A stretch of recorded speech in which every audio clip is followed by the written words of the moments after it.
J'ai trouvé un petit champignon d'automne très commun, le clitocybe ombonné. Le clitocybe ombonné, c'est un petit champignon qui est de couleur gris à gris-brun, puis qui va pousser dans la sphaigne avec les conifères. Donc, vous voyez que, bon, on a un tapis de sphaigne ici, puis derrière, j'ai des conifères. Les chapeaux vont généralement faire entre 1 et 5 cm. Puis, on voit qu'il y a comme une petite pointe là au milieu du chapeau, comme un petit mamelon, un pointu, là. Donc ça, c'est assez typique de l'espèce. Ensuite, ce qui est aussi très typique de l'espèce, c'est les lames. On peut voir qu'elles sont très fourchues. Puis aussi le fait que le pied va se tacher de couleur orange vineux. Puis éventuellement, quand le champignon devient plus vieux, les lames aussi vont être tachées de cette couleur-là. C'est un champignon qu'on trouve quand il recommence à faire frais. Il est très commun en septembre, en octobre, et c'est un très bon comestible. Je vais vous présenter un phénomène étonnant, la dermatose des amanites. J'en vois vraiment beaucoup aujourd'hui en plus, là. La dermatose des amanites, c'est un petit champignon qui attaque un plus gros champignon. Le champignon attaqué, c'est généralement des amanites rougissantes, mais ça pourrait être d'autres espèces. On ne peut pas être exactement certain de l'espèce d'amanite qui a été attaquée. Puis, regardez ce que ça fait à l'amanite. Ça change la couleur, la texture, puis la forme du pied et du chapeau. Donc, l'amanite, au lieu de s'ouvrir, elle va rester comme ça, en forme de massue. Je vais la prendre. Elle est dégueulasse. Elle est vraiment vieille en plus, là. Arc. Vous voyez que la dermatose a comme causé un blanchiment sur l'amanite. Puis l'amanite, normalement, elle n'est pas de cette couleur-là non plus, là. C'est un champignon qui est non comestible, qu'on va retrouver autant dans les forêts de conifères que de feuillus. Je vais vous présenter le bolet que les gens détestent le plus, le bolet amer. La raison pour laquelle les gens le détestent tant, c'est que plusieurs le confondent avec le cèpe d'Amérique. Donc, on peut voir que, grossièrement, ils ont la même forme. Le chapeau se ressemble quand même beaucoup. Au niveau des pores, les bolets amers vont avoir des pores qui vont devenir rosâtres en vieillissant, tandis que les cèpes d'Amérique ont des pores qui deviennent jaunâtres à olivâtres en vieillissant. Puis, la différence principale, au-delà de la saveur très amère, c'est la réticulation qui est brune sur fond pâle chez le bolet amer, alors qu'elle est blanche chez le cèpe d'Amérique. C'est un champignon qu'on va retrouver dans les forêts de conifères. Il pousse souvent sur ou près de bois mort, tandis que le cèpe d'Amérique va jamais pousser sur du bois mort. Puis si jamais vous vous trompez et vous en mettez un dans votre poêlée, généralement, ça vient de ruiner la poêlée au complet tellement c'est amer. Je vais vous présenter un champignon qui aime particulièrement le temps frais et pluvieux, l'auriculaire d'Amérique. L'auriculaire d'Amérique, on le connaît anciennement sous son nom, oreille de Judas. C'est un champignon qui va pousser sur les conifères, particulièrement sur le sapin. Puis comme vous pouvez voir, ça a une texture vraiment gélatineuse. Là, ceux-là sont mouillés, fait qu'ils n'ont pas leur texture habituelle, mais normalement, la surface sur le dessus va être légèrement poilue puis un peu plus pâle, tandis que la surface en dessous est lisse et brillante puis ressemble à une oreille. Il y a plusieurs débutants qui peuvent le confondre, soit avec des pézises ou avec des trémelles. Donc pour le distinguer, vous voyez, il est vraiment attaché au bois par un pied. Puis il pousse sur le sapin, généralement. Il pourrait pousser sur d'autres conifères, mais généralement, c'est sur du sapin.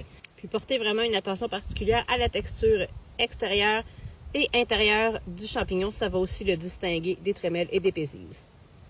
Là, le bout sur la comestibilité n'a pas enregistré. Donc, c'est un champignon qui est comestible. Par contre, moi, personnellement, je l'aime pas beaucoup parce que je trouve qu'il y a une texture de... C'est comme si on mangeait du croquant d'oreille, là. Même quand il est bien cuit. Fait que moi, personnellement, j'en mange pas. Mais il y a des gens qui s'en servent pour faire des soupes asiatiques et qui trouvent ça délicieux. Je vais vous montrer un champignon qui est super facile à repérer en forêt, la mitrule irrégulière. Là, ici, j'ai trouvé vraiment un beau spécimen parce que c'est rare qu'ils sont aussi gros que ça. La mitrule irrégulière, c'est un champignon qui est jaune vif, qui a une forme aplatie, large, qui va souvent être plissé sur sa surface extérieure, puis qui va pousser en groupe. Pas nécessairement en touffe.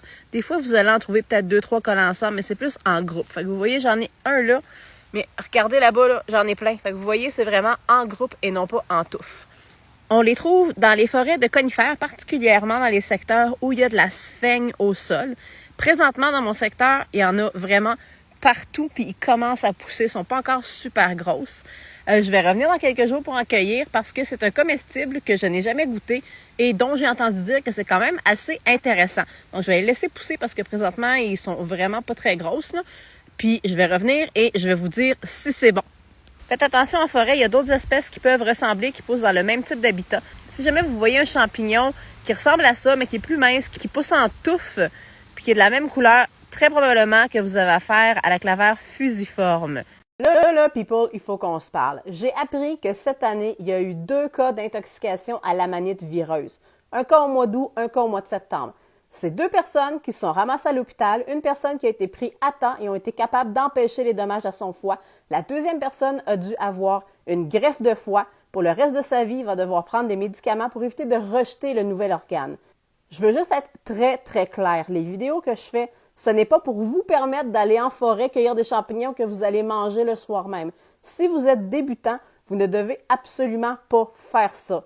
Mes vidéos sont là pour vous aider à reconnaître les caractéristiques d'identification des champignons et pour vous orienter dans leur identification. Mais il y a énormément de débutants qui vont seulement prendre en compte la couleur du chapeau, la forme générale du champignon, puis qui n'identifieront pas correctement les champignons. Quand on identifie un champignon, on ne cherche pas quelle espèce c'est. On cherche à éliminer toutes les autres espèces que ce n'est pas. Ça demande énormément de temps, ça demande de l'expérience. C'est vraiment pas comme aller à l'épicerie. Donc, pour vous aider à identifier vos champignons, je vous recommande très, très fortement de consulter des experts. Vous avez accès, par exemple, au cercle mycologique dans vos régions respectives. Vous pouvez faire appel à des experts si vous en connaissez. Vous pouvez faire des formations et je vous recommande très fortement de vous inscrire au groupe Facebook ICSQ où on va vous aider à identifier vos champignons. Mais avant de penser à manger un champignon, ça vous prend de l'expérience puis ça vous prend une certitude absolue que vous avez identifié correctement l'espèce et que vous avez éliminé toutes les autres espèces. Faites attention à vous autres. Je vais vous montrer un champignon qui attire beaucoup le regard en forêt. C'est un cortinaire du groupe lilas. Je pourrais pas vous dire exactement c'est quelle espèce parce que des cortinaires de couleur lilas, il y en a tellement, mais tellement là. Puis le pire, c'est que les gens, quand ils en trouvent en forêt, ils pensent toujours que c'est un caractère unique. Alors que dans les faits, c'est super répandu comme couleur chez les champignons, particulièrement chez les cortinaires.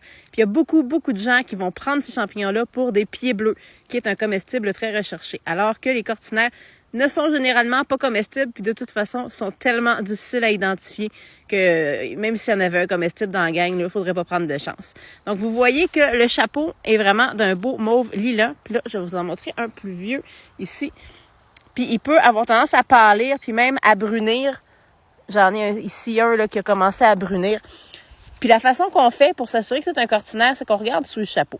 Donc, vous voyez sur celui-là, il reste comme des traces de fils d'araignée là dans le haut. Ça, c'est des traces de la cortine.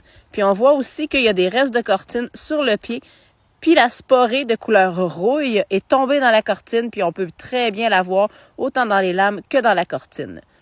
Donc, quand vous avez des restes de cortine et une sporée rouille, c'est un cortinaire. Les pieds bleus, par exemple, n'auraient pas de rouille autant dans les lames que sur le pied. Puis une autre façon de distinguer les pieds bleus des cortinaires de couleur lilas, c'est qu'ils ont une odeur de jus d'orange, alors que les cortinaires vont avoir pas d'odeur ou d'autres odeurs. Faites attention, par contre, il y a un cortinaire de cette couleur-là qui a une odeur de poire, que personnellement, j'ai jamais réussi à sentir, là. Donc, ça pourrait vous laisser croire que l'odeur est fruitée et que ça sent l'orange. Mais la couleur de la sporée ainsi que la cortine vont vous indiquer très facilement si vous avez affaire à un cortinaire. Ah wow, checkez la cortine sur celui-là. J'ai cueilli le plus petit, là. Il y a tellement de belles cortines, là.